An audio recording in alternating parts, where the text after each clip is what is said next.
"Look at our architecture," he exclaimed greatly, to the indignation of both the travelers, who pinched him black and blue to no purpose. "Look," he cried with enthusiasm, "at the Bowling Green fountain in New York. Or, if this be too vast a contemplation, regard for a moment the Capitol at Washington, D.C." And the good little medical man went on into detail, very minutely, the proportions of the fabric to which he referred. He explained that the portico alone was adorned with no less than 24 columns, 5 feet in diameter and 10 feet apart. The Count said that he regarded not being able to remember just at that moment the precise dimensions of any one of the principal buildings in the city of Asnak, whose foundations were laid in the night of time, but the ruins of which were still standing at the epoch of his entombment, in a vast plain of sand to the westward of Thebes.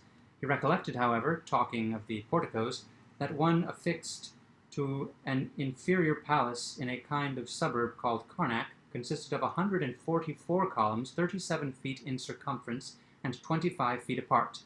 The approach to this portico from the Nile was through an avenue 2 miles long, composed of sphinxes, statues, and obelisks 20, 60, and 100 feet in height. The palace itself, as well as he could remember, was in one direction 2 miles long, and might have been altogether about 7 in circuit. Its walls were richly painted all over, within and without, with hieroglyphics. He would not pretend to assert that even 50 or 60 of the doctor's capitals might have been built within these walls, but he was by no means sure that 200 or 300 of them might have been squeezed into it with some trouble. That palace at Karnak was an insignificant little building after all. He, the Count, however, could not conscientiously refuse to admit the ingenuity, magnificence, and superiority of the fountain at the Bowling Green, as described by the doctor. Nothing like it he was forced to allow had ever been seen in Egypt or elsewhere. I here asked the Count what he had to say to our railroads. "Nothing," he replied, "in particular. They were rather slight, rather ill-conceived, and clumsily put together. They could not be compared, of course, to the vast, level, direct, iron-grooved causeways upon which the Egyptians conveyed entire temples and solid obelisks of 150 feet in altitude. I spoke of our gigantic mechanical forces. He agreed that we knew something in that way, but inquired how I should have gone to work in getting up the imposts on the lintels of even a little palace at Karnak. This question I concluded not to hear, and demanded if he had any idea of artesian wells. But he simply raised his eyebrows, while Mr. Glidden winked at me very hard, and said, in a low tone, that one had been recently discovered by the engineers employed to bore for water in the great oasis.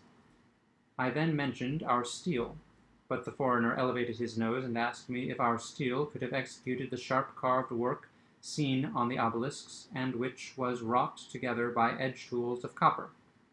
This disconcerted us greatly, and we thought it advisable to vary the attack to metaphysics.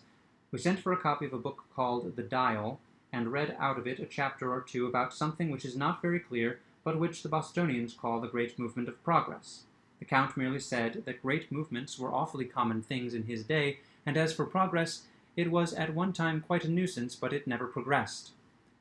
We then spoke of the great beauty and importance of democracy, and were at much trouble in impressing the Count with a due sense of the advantages we enjoyed in living where there was suffrage ad libitum and no king. He listened with marked interest, and in fact seemed not a little amused when we had done.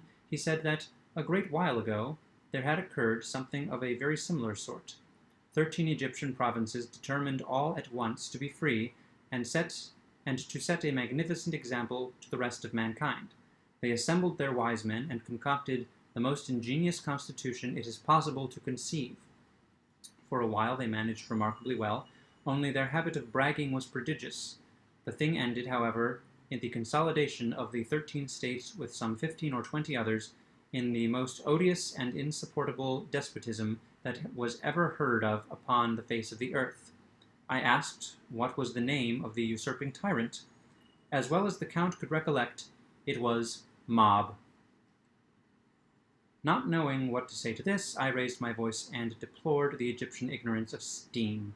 The The Count looked at me with much astonishment, but made no answer. The silent gentleman, however, gave me a violent nudge in the ribs with his elbows, told me that I had sufficiently exposed myself for once, and demanded if I was really such a fool as to not know that the modern steam engine is derived from the invention of Hero through Solomon de Caus.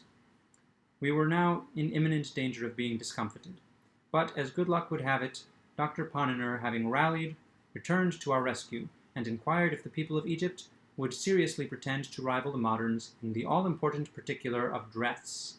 The Count, at this, glanced downward to the straps of his pantaloons, and then, taking hold of the end of one of his coat-tails, held it up close to his eyes for some minutes, letting it fall at last. His mouth extended itself very gradually from ear to ear, but I do not remember that he said anything in the way of reply.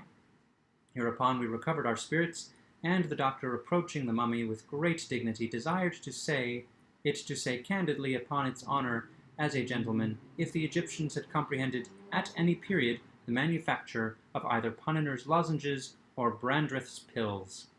We looked with profound anxiety for an answer, but in vain. It was not forthcoming. The Egyptian blushed and hung down his head. Never was triumph more consummate, never was defeat borne with so ill a grace. Indeed, I could not endure the spectacle of the poor mummy's mortification. I reached my hat, bowed to him stiffly, and took leave. Upon getting home I found it past 4 o'clock, and went immediately to bed. It is now 10 a.m. I have been up since 7, penning these memoranda for the benefit of my family and of mankind. The former I shall behold no more. My wife is a shrew. The truth is, I am heartily sick of this life, and of the 19th century in general. I am convinced that everything is going wrong. Besides, I am anxious to know who will be president in 2045. As soon, therefore, as I shave and swallow a cup of coffee, I shall just step over to Ponnonner's and get embalmed for a couple of 100 years.